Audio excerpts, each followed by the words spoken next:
Hello, everyone. Welcome, welcome, welcome. So excited to see all of you guys here. Everyone, what I'll get you to do is I want you to put your camera on so I can see your beautiful faces and just make sure that your microphone is on mute. So we still have a few people coming on and also a few catching up on the replay, but that's okay. We're going to jump in and get started because I don't want to keep you guys waiting so long. So hi, Sandy, Julie, Adele, Edward, Belinda. So happy to see you guys. We literally have people from all corners of the globe, which I love. So guys, today the workshop is Health Hack. We're going to be looking at the 12 dimensions of wellness or wellness energy system. Some of you have done some of this work with me previously. Today will be a bit different. There'll be a bit of a different perspective. I always like to change it up a little bit, include different things. So even if you have done some of this work with me previously, this is going to be a bit of a different perspective and also a good refresher as well. So there's going to be a lot of information today, guys. I've really jam-packed this next hour so you can get so much out of it. I would encourage you to take notes. And I'm going to, at the end of it, there's going to be some time allocated for questions as well. As I'm speaking, if anything lands for you, you're like, yeah, that's a little gold nugget, type it in the chat box because sometimes somebody else may not have picked up on it, so they might really appreciate it. It also is going to help you cement in what you're learning. So as I'm talking and you're like, oh yeah, I really like that, type it in the chat box. Just literally repeat back what I've said. Take your notes throughout the practice. And then, as I said, at the end, we'll have some time for you guys to ask any questions. So let's delve straight in. I am going to be speaking from a PowerPoint today, just to give you guys some really good visuals. And then at the end of this, you guys will all be emailed the assessment that you can do and complete in your own time as well. So I'll just jump in and share this. Okay, so guys, this is one of the very first things I learned in my postgraduate degree. So I did a wellness postgraduate degree a few years ago, and this was one of the very first things I learned. And I think it's just such a beautiful foundation to overall wellness. And what is likely going to happen for you today is as you're going through this, there's going to be these elements of things like, oh yeah, I never really thought about that. I didn't realize that this contributes to my wellness. And that is what I love about this learning so much, is that people have all these little aha moments. So I'm just going to start sharing my screen. Just checking you guys are on mute. Beautiful. So what I would love to do before we jump in and get started is I would love for you guys to tell me what wellness. So what is your definition of wellness? Pop it in the chat box below.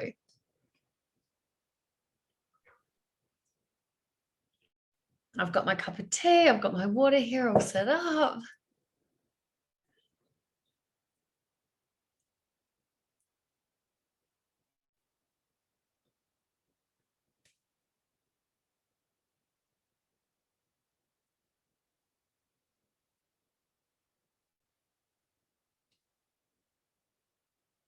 So just whatever it means to you, there is no right or wrong. Has anybody put theirs through? Because nothing's coming up. Maybe it hasn't come through yet. So whatever your definition of wellness means, whatever it means to you. Has anybody put anything through yet? I'm not seeing it come up on the screen. Oh, you have. Okay, thanks, Sandy. Oh, here we go. Okay, it's hiding from me. Cool. All right, that's better. So what have we got here? Emotional and physical and mental well-being, abundance in both. My thought on wellness is feeling good, eating well, and exercising. Complete spiritual, physical, mental, emotional being. Yes, guys, beautiful. So you do all have a reasonable understanding of what wellness means. And this is what we're going to really take a look at today, because it's, so often we think about wellness, it's, our physical appearance. Do we look good? Do we look well? Do we eat? Do we exercise? And what we're going to do today is really explore that there are so many different layers to wellness, and we're going to look at all those different layers. So what I'm teaching from today, the foundation of this is from a book. It's called the Wellness Workbook, and it's by Travis John and another author, which I actually have forgotten, but I'm more than happy to share the book with you. So this is like a big fat book like this, where you can take some of these learnings as well. So if you look at this, this is the World Health Organization's of the definition of wellness. So wellness is a choice. It's a decision that you make, right? Which is a really interesting perspective, because I think a lot of people, if they've experienced cancer or heart attack, they would probably not quite agree with that. So it's a way of life, a process. It's a balanced channeling of energy. It's the integration of mind, body, spirit. So some of you guys have already touched on that, which I love. And it's the loving acceptance of yourself. And I know, you know, this has been such a huge journey for me, is actually being able to love myself. And I see for many of my clients as well, it's so many of us were just not taught how to love ourselves. And we heard things from our conditioning around that developed belief systems, how we feel about ourselves. So we're going to look at the three concepts. So these three key concepts of wellness. So firstly, wellness is a process. It's never a static state. And I really love this. So if you look here, this is the neutral point, right? So this might be, okay, there's nothing really wrong.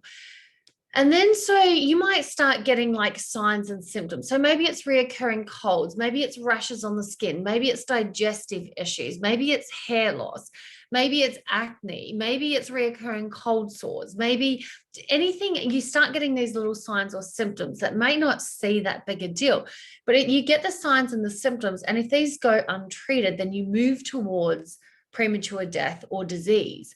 However, where you're here now, all of you guys, you're here today. So you're already in this awareness stage. Well, even this education stage, right? So you're here, you're showing up, you're committed. So this is the awareness and education stage. And we can go up towards growth. And this is like our high levels of wellness, of well-being. But what happens is, you know, we all can go really well sometimes, and then we slide down the continuum. And this is why it is a continuum, because it's this neutral point that we can go between. But ideally, we want to be moving towards optimal health. So key concept number 2 is that illness and health are only the tip of the iceberg. To understand their causes, you must look below the surface. So this is the iceberg model. So this is literally, you can see here, this is state of health. So a person could, you know, look really healthy. They could, you know, maybe not carry any extra weight. Maybe they look quite good. And, you know, a perfect example of this is me before my cancer journey. So I looked really healthy. I went to the gym. I ate healthy food. But all these 3 layers here, this is what you can't see. And this is what we're going to explore more today. And this is something I'm really passionate about, guys, and why I'm offering this masterclass, because I just think this is information that is a game changer and that everybody should have access to. So we can look at this first one. So this is like the lifestyle and behavioral level. So this is things like, how do I feel, you know, how do I fuel my body? What foods do I eat? Who do I associate with? Who do I hang around? What, you know, how do I exercise? How do I move my body?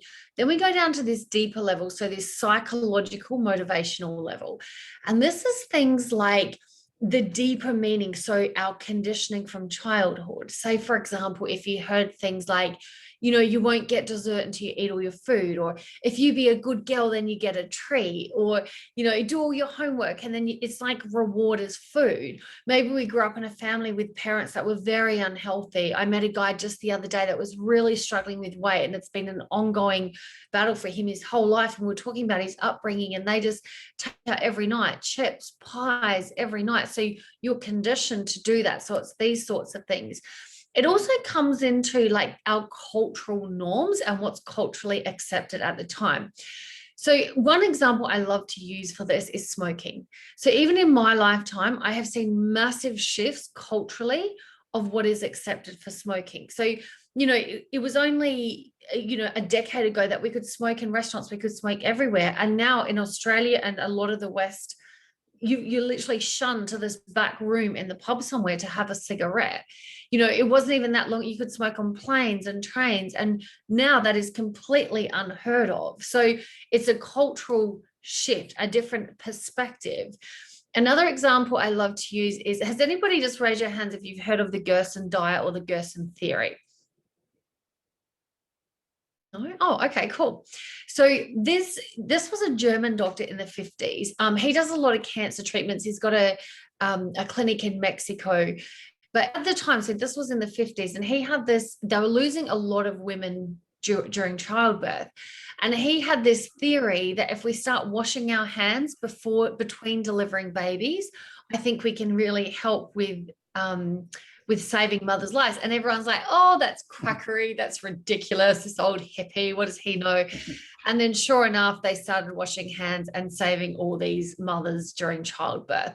So it's these little examples that shows how we've had massive shifts in our cultural and our conditioning and what's accepted, right? So, when I grew up, everybody smoked. It was just, the done thing. But now things are very different. So, and, I love to believe that this kind of work is going to become mainstream. And I'll tell you something so interesting. When this book was actually written, I think it was first written in the 40s.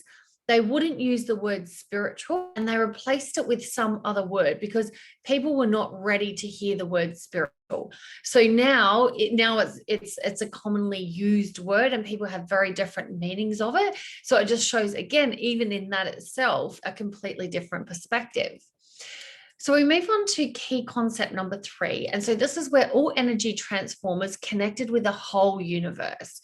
So our life processes include illness or disease, depending on how we manage energy. So there is 3 main sources, 3 main inputs, and this is oxygen, the air that we breathe, food that we eat, and sensory stimulation. So touch, heat, light, sound. This is the input, and it's how we manage this energy to depend on how well we are. So I want you to think about like a plumbing system. So you've got water coming in and you're the plumbing system. There's what is going on here? Is there debris? Is there rust? Is there blockages? And this depends how you get to manage your energy. So there is so much research out now. We always hear the term, it's like, oh, it's genetic. And I hear people say this all the time, like, oh, mum had this, mum had cancer, dad had heart disease. So they were overweight, so it's more likely that I will. But what research is showing now, it's not necessarily the physical genetics, it's the behaviors that we pick up on, it's the influences that we have and the conditioning that we have. So if you look at, so this is like what is in our control versus what's not. So things like your sex, blood type, pigmentation of your skin, eye color, hair color, right? We can't control that. And this does mean we're more susceptible to some disease, but this is a small portion. When you look at everything else, like education, belief systems, experience, the activity of your nervous system, which is conditioned from a young child, flexibility, strength. I love this. I teach yoga, and I can't tell how many people say to me, Jo, I want to come to yoga, but I'm not flexible. And I'm like, this is how you get flexible. You get strong from going to the gym. You get flexible from doing yoga. So we get to choose this. We actually have so much choice over how we manage this energy depending on our own illness.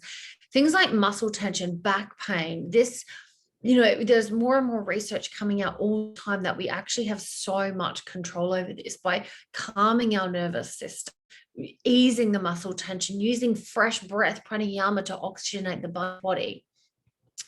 So what I'm going to do, guys, is we're going to look at these 12 dimensions, and we're going to go through each one of these individually. I'll spend a little bit more time on some. I'm respecting your time. I'm going to really try to keep it within the hour, but we do have a lot to get through. So again, if you have any questions, feel free to pop them in the chat box, and then I'll allocate some time at the end. So number 1 is self-love and responsibility. So this is like taking full ownership for my health. I am responsible for my health. We live in a world, this quick fix, go to the doctor, give me a pharmaceutical, I've got a headache, I'll take a pill, I've got a rash, give me a cream. But it's like, what are the underlying issues? What can we address? What can we take? How can we take ownership for ourselves? So I had a conversation recently with someone, and they were so frustrated with the system. I've done this, I've seen this doctor, this is not fair. Why is this still happening? And I was like, okay, what have you done? Well, I've gone to that doctor. And I'm like, no, what have you done?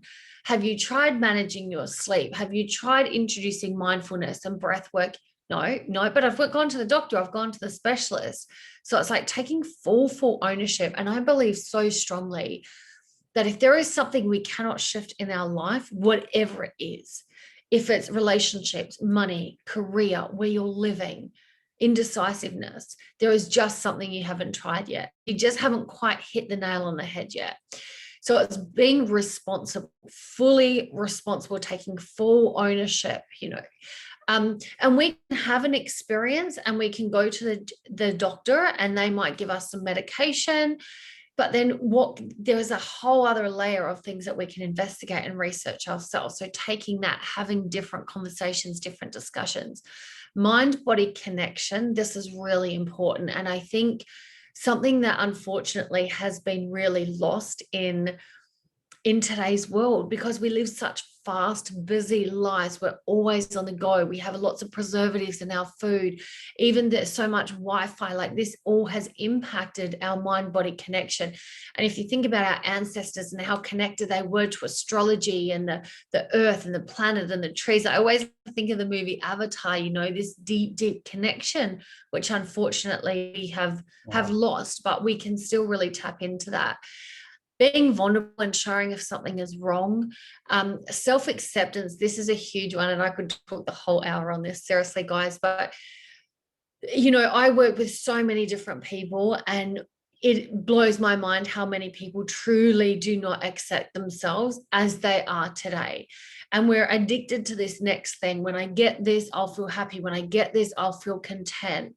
But it's accepting yourself exactly how you are now, with your financial position, your relationship status, your education, how much money is in the bank, where you're living, what car you drive, full self-acceptance right now. Volunteering and being service of others. This is a really beautiful way to give back. Acts of kindness. Accepting your well-being as with the well-being of the planet. There is a saying in the 8 limbs of yoga, and it's, when you see the planet hurting, you should feel it hurting like it is blood running through your veins.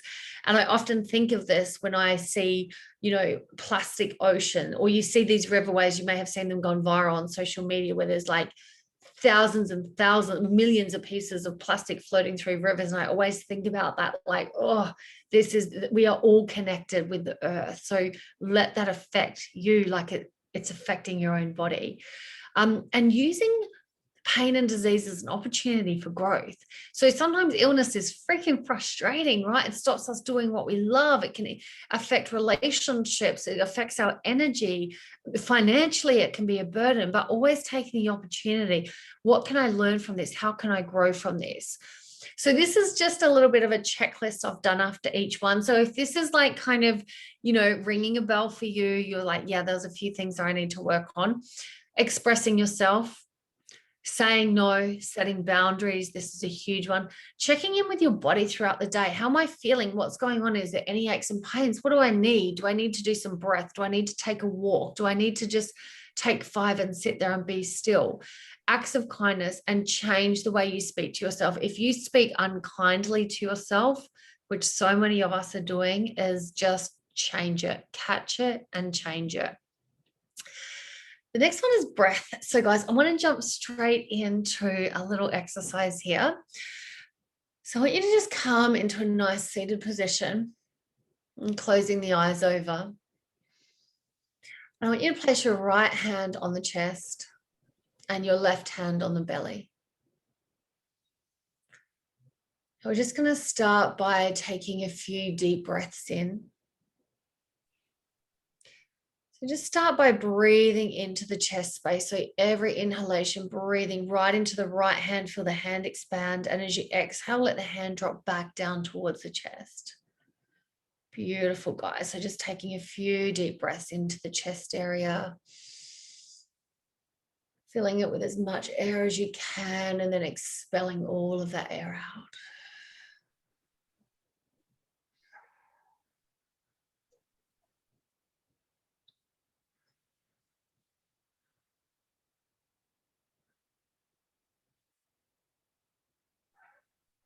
Now on the next exhalation, when you breathe in, so finish the next exhalation and then breathe in and send the breath all the way down to the belly. So as you breathe in, really extending the belly out, taking as much air as you can. And then as you exhale, draw the belly towards the spine and expel every little breath out. Again, just taking nice deep breaths all the way down to the belly, feeling it expand, nice big breaths. And then exhaling, expelling all the air out. Really beautiful work, guys. Just continuing a few deep breaths into the belly. And just a slight contraction of the abdomen as you breathe out.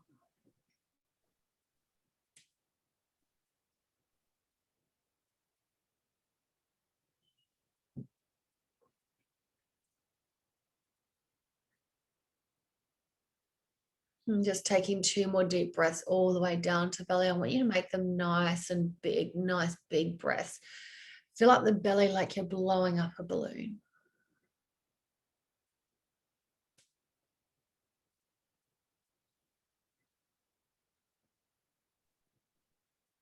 And then when you finish that last breath, I want you to just rest your hands on your lap.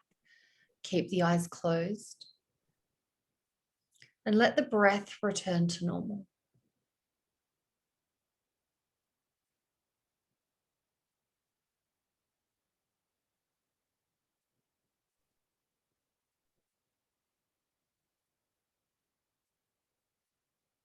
I just want you to notice how the body's feeling. Notice any effects. That was literally just not even 2 minutes of slowing the breathing.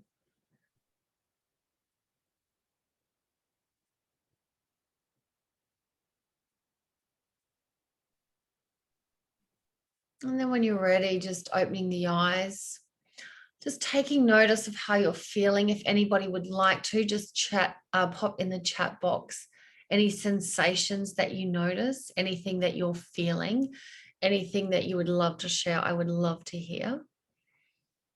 Calmer, beautiful, yeah. And that was literally a minute. So obviously we didn't do a huge amount of breath work because of, the time. We're trying to get through quite a lot, but just stopping and breathing will make you feel instantly calmer. The reason I got you to do that, the chest breathing and the belly breathing, is I want you to start thinking about breath observation. If you watch a baby breathe, a baby naturally breathes into its belly. So you'll see its belly lift and expand and detract, expand and detract. And what happens as we start to take on more stresses, and this is, even about the age of, 5 or 6 when we start school, as we get older and older, we take on more stresses, and we start to shallow breathe. And instead of breathing down to our belly, which is our natural way to breathe, we're breathing into our chest space. And you may have heard the term of like belly breathing or diaphragmatic breathing. And this is the reason why we do this, is because we need to get out of this habit of like short, sharp, shallow breaths and expanding into that full diaphragmatic breathing. When I was in India a few years ago, I did a lot of yoga teacher training, and we did a lot of breath work. And, the Indian gurus, they would say the shorter the breath, the shorter the life. And if you look at animals like rabbits, dogs, birds, they have short, sharp breaths, right? And they have very short lives. But if you look at animals like elephants or turtles, they breathe slow, long, slow breaths. Pythons as well, and they generally have really long lives. So taking notice of how you breathe, catching yourself throughout the day. I have physically caught myself of just being at home doing, putting away the washing or something like that, and catching my breath really short and sharp. And this is a physical response to the thoughts that I'm having. So stressed in my head around and around and around, and this will physically impact your breath. So our thoughts affect our breath, but we can also use our breath to affect our thoughts. So when we're feeling in these high states of stress, this fight or flight response, like go, go, go, just using our breath to calm ourselves back down. Breath observation, catching ourselves breathing. I like to tell people to set breath breaks. So just take 2 breath breaks throughout the day where you just stop and take 20 deep breaths.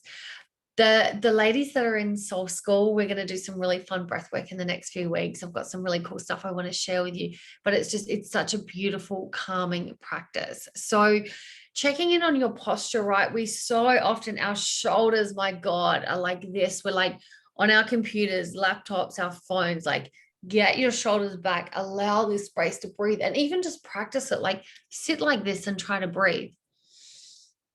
And sit like this and try to breathe this openness, this expansion. So yeah, using breath to help us relax. We can use breath for healing. There are so many breaths around now that you can use. Soma breath, I think it's called DMT breathing. There is a bunch out that you can just Google, you can get off YouTube, and using breath to anchor us back into the present moment. So start a daily breathwork practice, even if it's 2 minutes of breathing a day.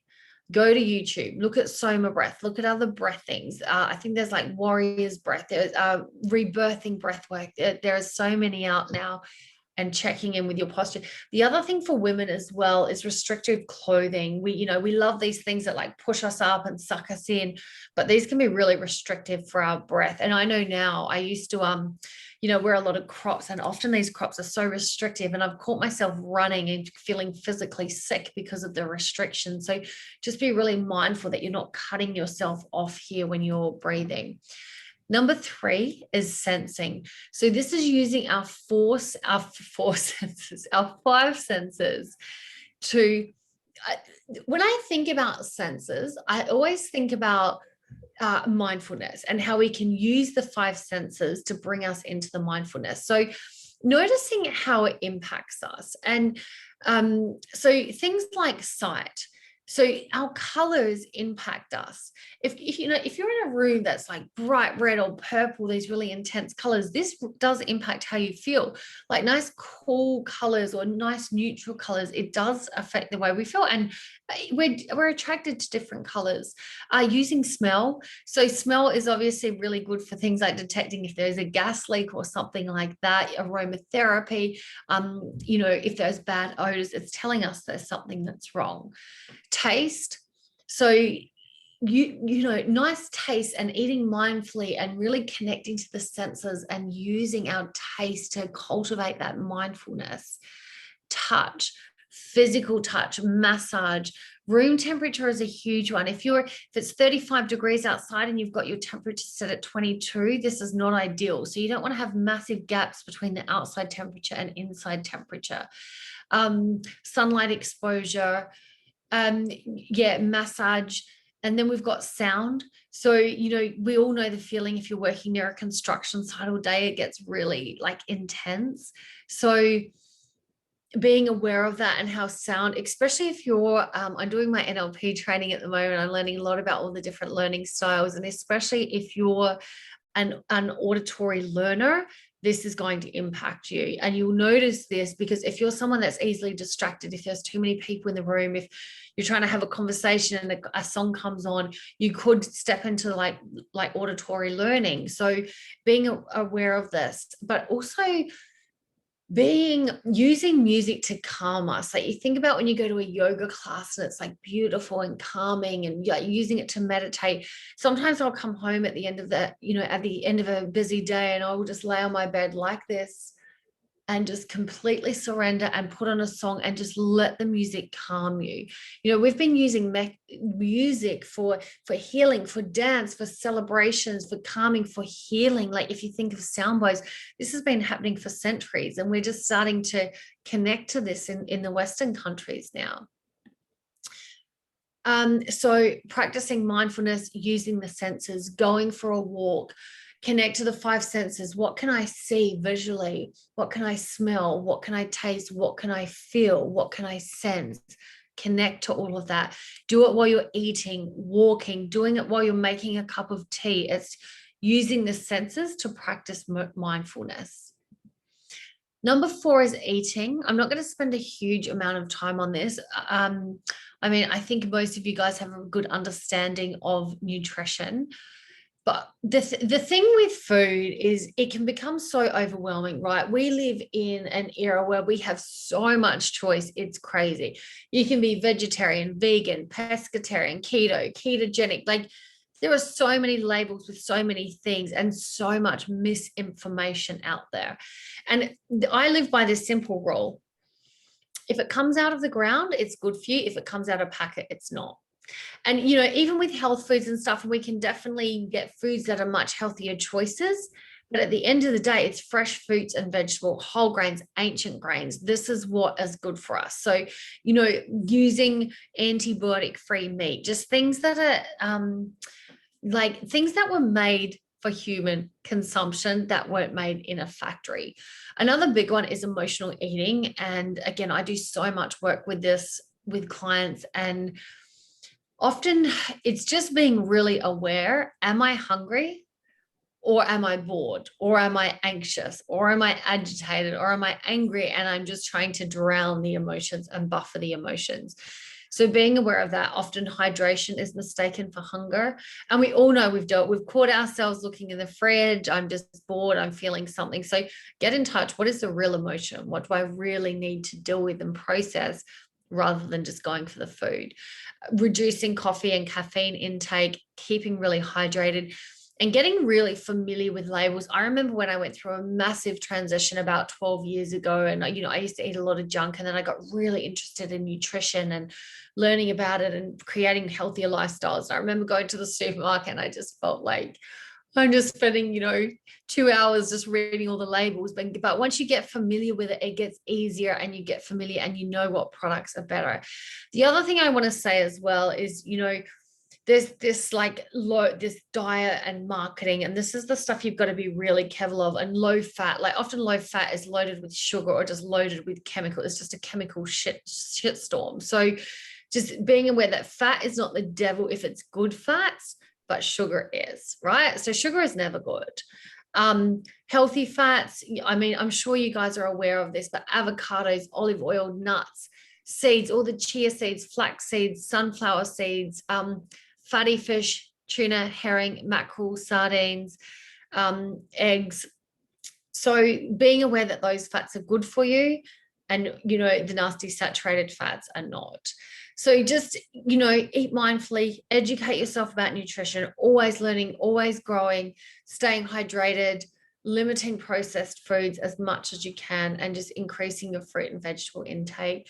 Moving, I'm not going to talk into this much at all, guys. This is my thing with moving. Find something that you love and do it, right? People say this to me all the time. Oh, Jo, I hate the gym. Awesome. Don't go to the gym. Dance, swim, run, hike, do Zumba. Find something that you love and do it. Mix it up. If you're somebody that's not highly motivated for exercise, find an accountability partner.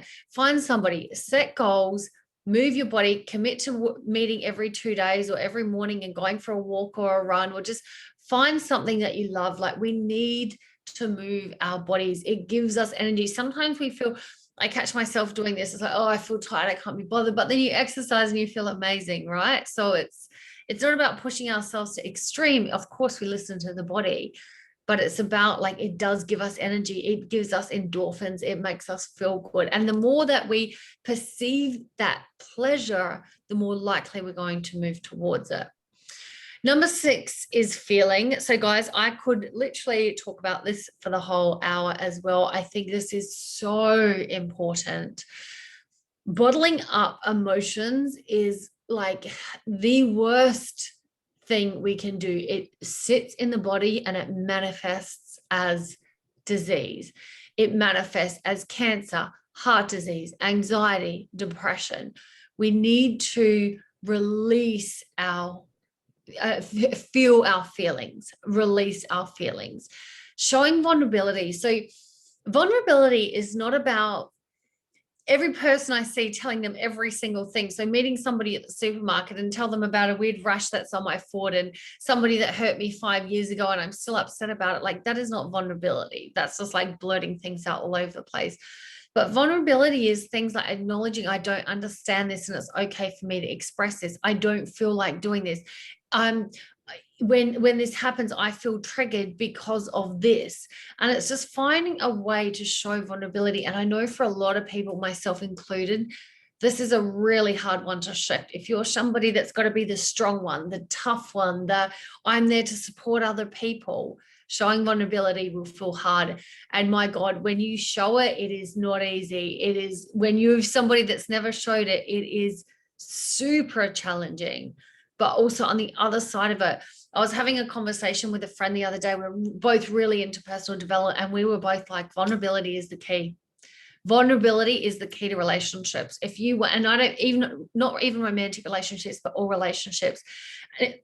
If you think about relationships where you've had those conversations, shown that vulnerability, with whether friendships, it's friendships or romantic relationships, it is the key to a stronger relationship. It is the key to feeling safe, to keep feeling free instead of keeping everything so bottled up.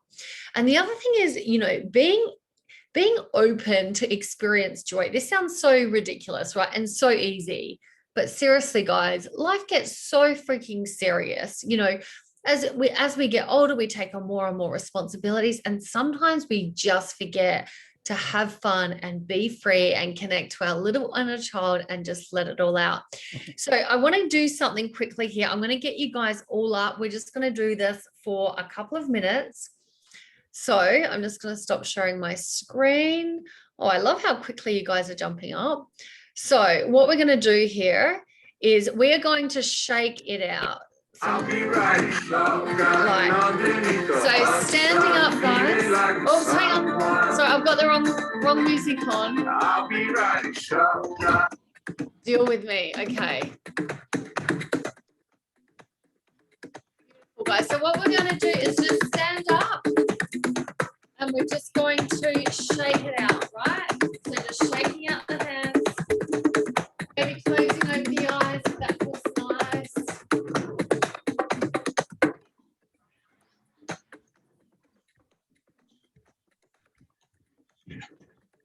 Shaking the hands, shaking the body. It doesn't matter what you look like. It doesn't matter what anybody else is doing. Just getting into it.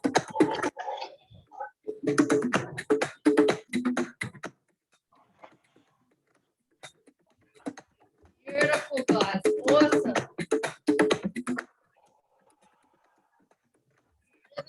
Good. If you want to jump around, if you want to dance around.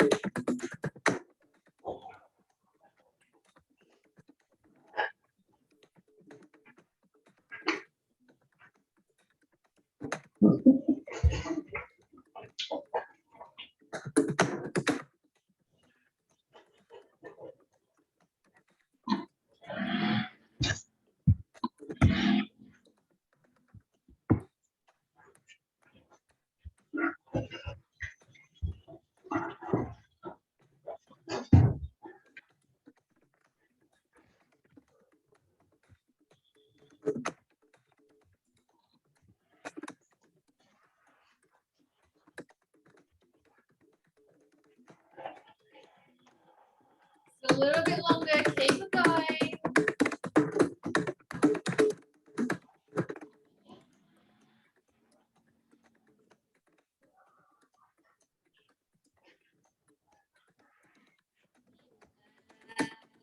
Release.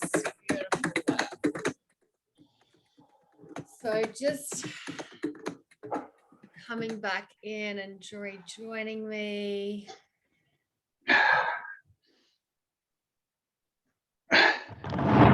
So that was just a little moment, nothing too crazy.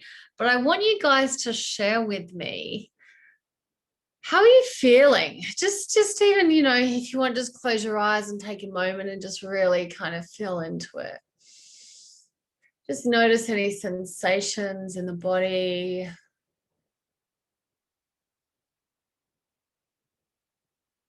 And then just letting me know how you feel, just from that very brief little shakeout that we did. Energized, yeah, beautiful. Free, more alive. I love this, guys. Yeah. Both, yeah. the way I feel when I do energized, yeah, beautiful. When I do shaking, it's like I feel really grounded, but also really uplifted. Like it gives me this energy, but I feel strong and sturdy and like grounded, rooted.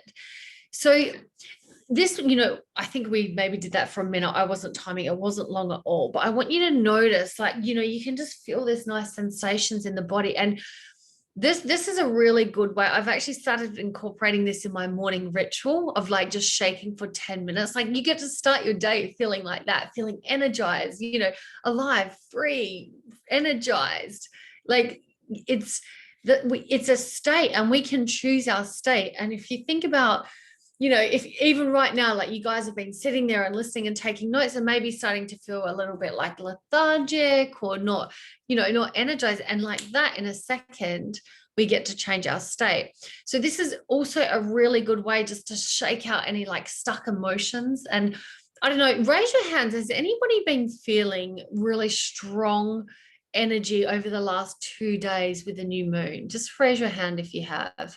Yeah, a couple of you. I have as well. So this is maybe it's affected your sleep, maybe you've just felt really restless, maybe you've felt quite emotional. But this is it's just a really good way to kind of get out any emotion.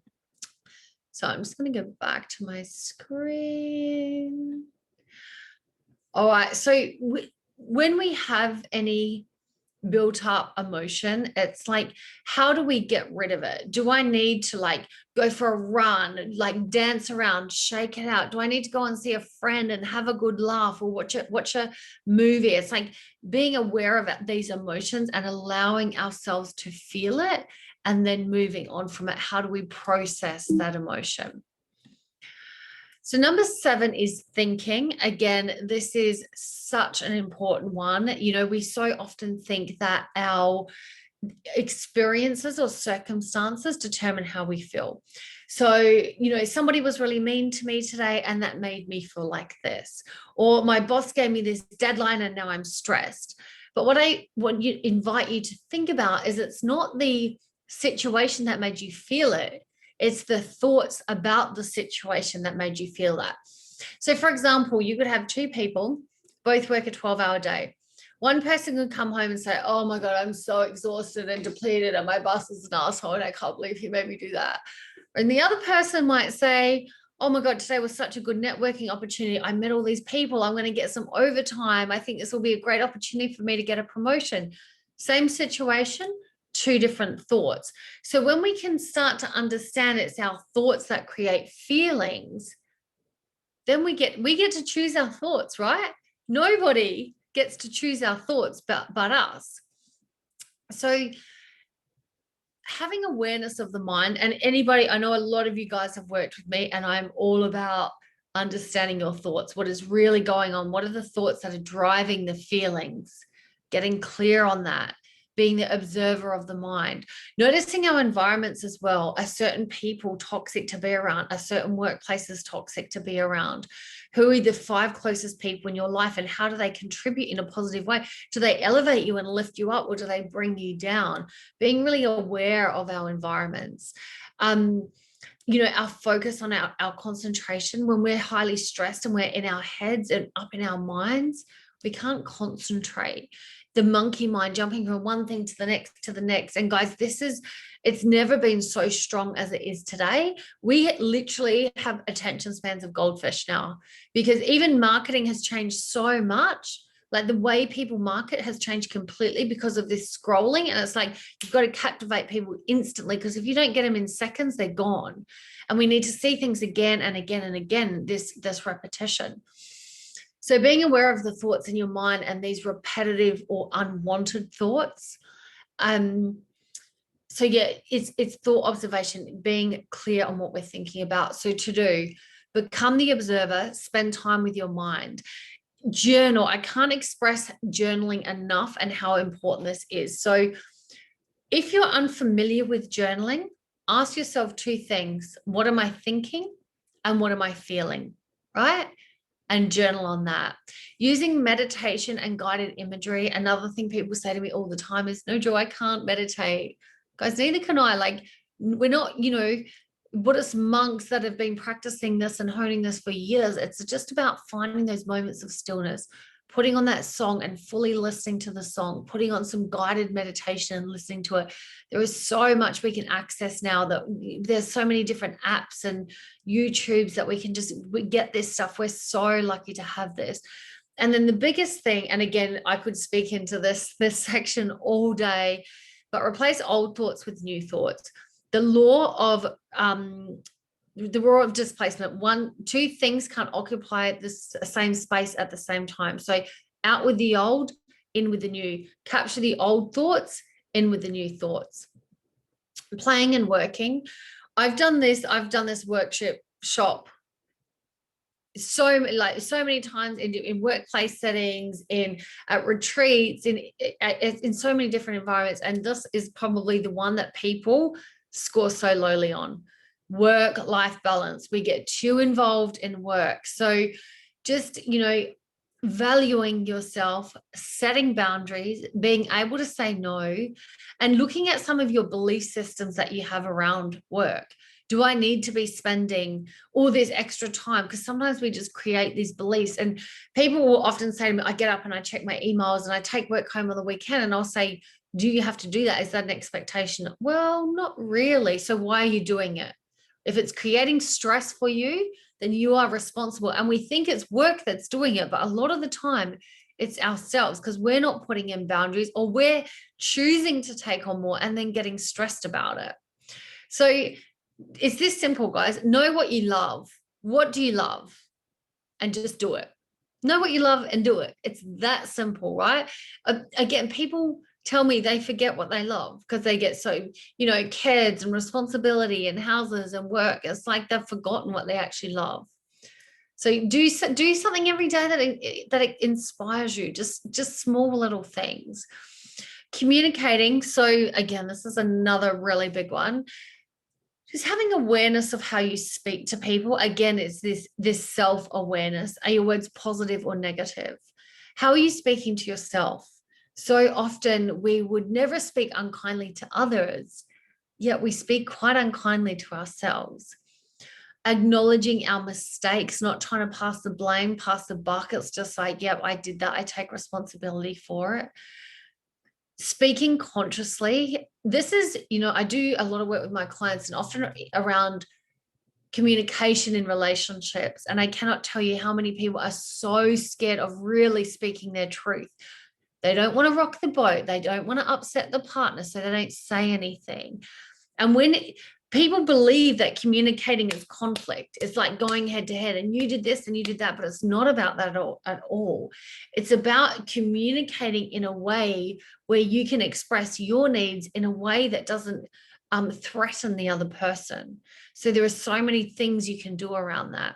Respecting people, from all parts of the world, different sexual orientations, from other cultures, and listening. This is a huge one. In Western cultures, we don't listen. People wait to talk. People just want to tell their side of the story, get their thing across, share their experience, offer how they can help. And sometimes it's purely listening. So I would encourage you, after this, over the next week or the next few days, try to have a few interactions where you do nothing other than listen. Just completely listen. Don't think about how you're going to contribute. Don't think about your experience or what you're going to say. Just completely be there and listen to that person. Intimacy. This is basic things like, practicing safe sex, being responsibility, communicating again, saying no to unwanted sexual advantages. And, this again is, when I traveled India a few years ago, I had an incident which was really uncomfortable, and I got, a sexual advance that was really disgusting. And it just leaves you feeling so gross. And when I was in my teacher training, there was a bunch of us girls sharing these experiences of where we've had some sort of like sexual assault or unwanted sexual advances throughout India.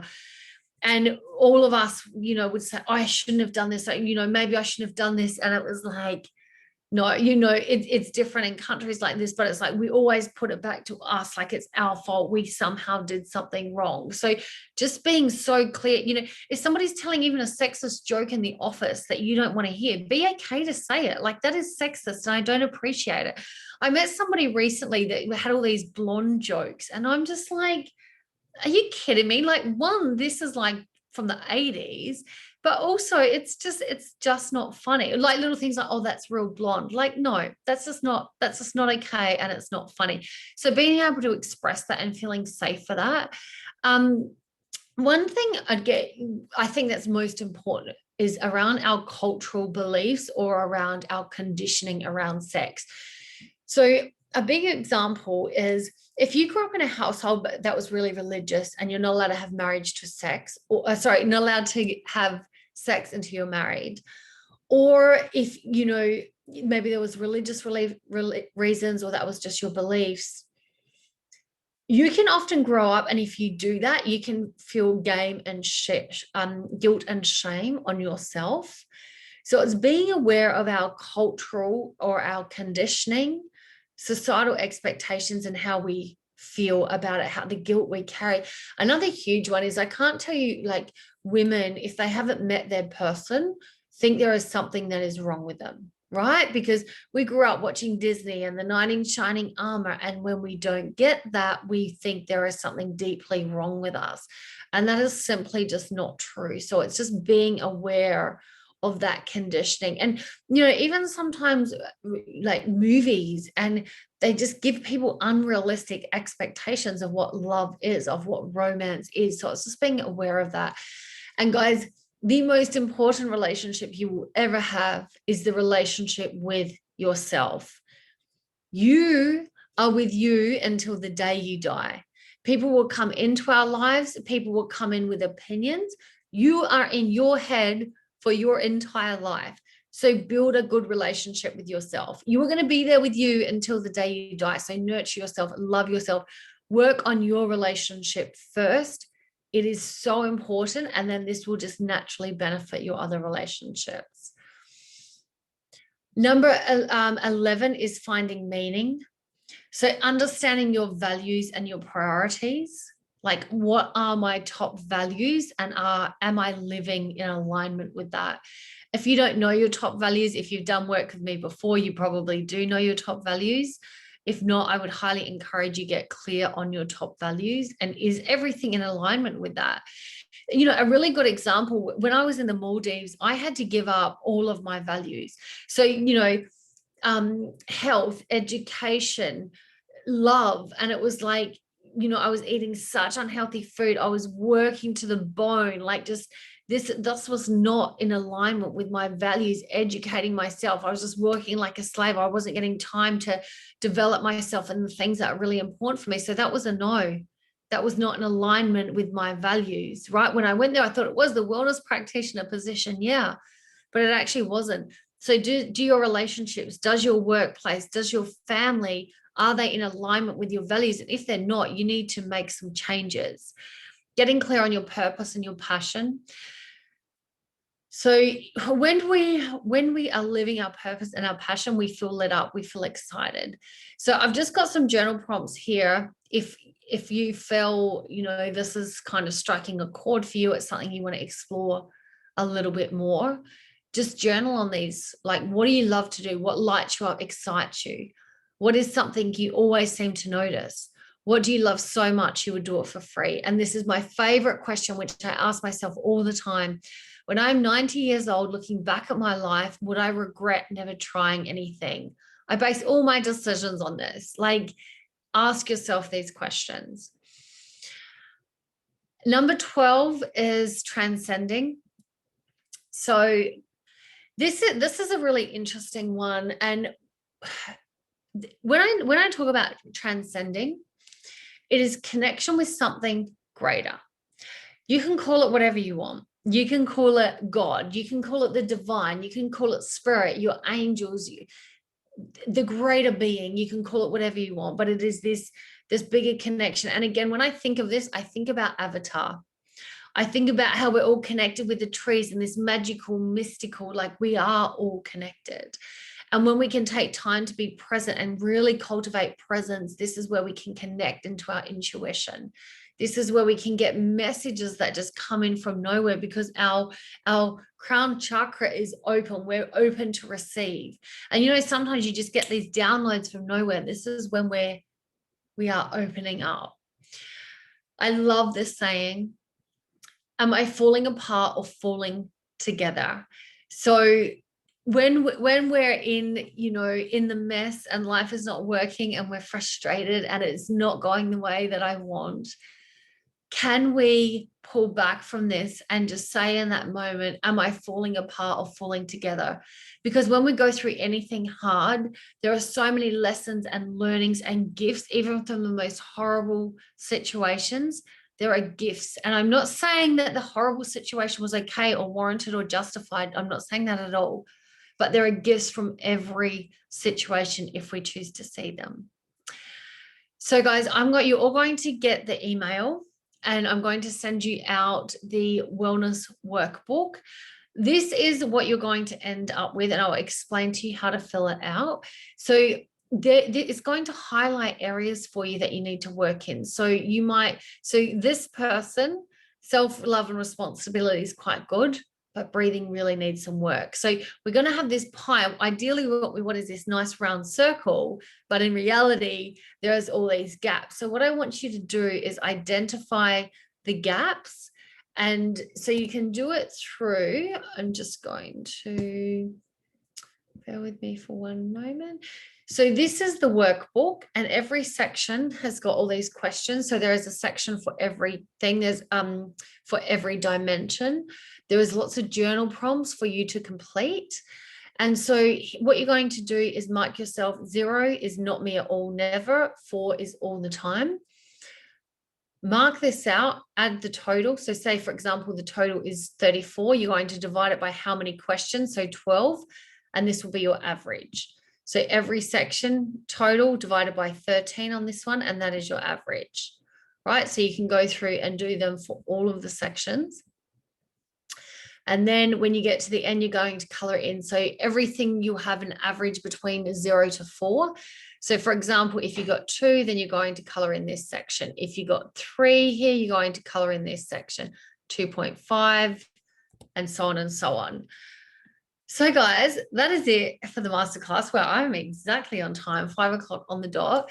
Does anybody have any questions? You're welcome to unmute yourself, or you can just type your question in the chat box. If there is anything that you need a bit more clarification on, now is your time to ask.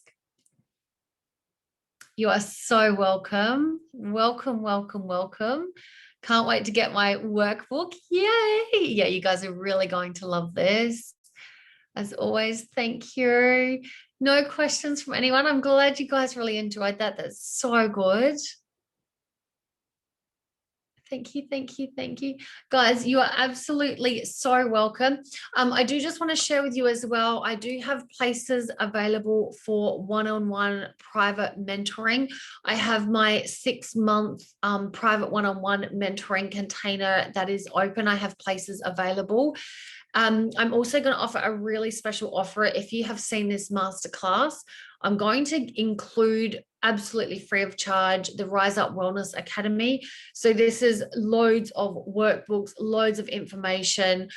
There is videos in there. There is workshops in there. It is a 6-month container. So I'm including this completely free of charge if you want to get that on the back of the masterclass. So it's 6 months one-on-one private coaching where you get private access to me.